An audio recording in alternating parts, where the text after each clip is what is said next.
So I started to found the VitrA Design Museum in '88 and we opened in '89.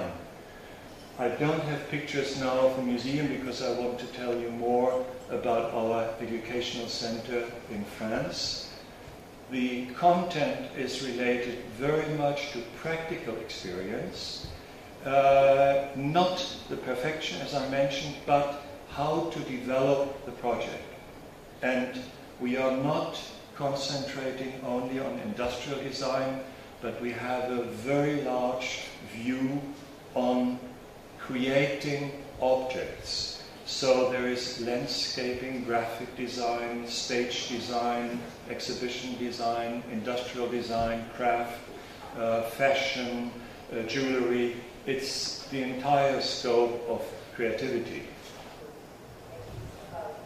And something which is also important for the participants, that most of them are coming from different cultures. We have round about 1/3 from Asia and 20% from Latin America, from then of course Europe and North America.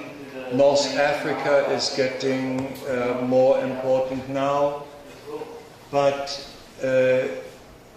a lot of information for the diversity of design, for fantasy, is coming from the discussion between different cultures. You see, if you would document the process of developing a new product, and if you're not scared that all the other companies would copy it immediately, then it would be the best promotion for selling the product later on. It's a story, and the better you can tell the story, the better you can sell the story. So I think this is very important. I would like to invite you, Max, to the stage for your presentation. Hello. Thank you very much for inviting me to be here. It's a massive honour. I think actually there are quite a few overlaps with what Alexander has already spoken about, and kind of in terms of the approach to creating sort of objects, the objects that we use on a daily basis, our sort of visual landscape. And although I am a designer, perhaps my approach to design is slightly less usual or less common. I like to make the most of the materials I have to hand.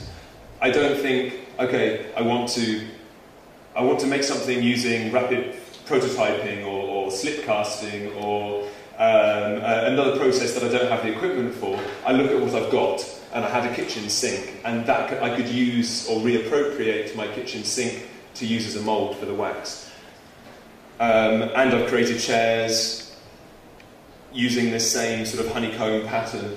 And the honeycomb pattern actually is a very important part of the structure of the object, because you're creating surfaces, quite a thin surface of metal.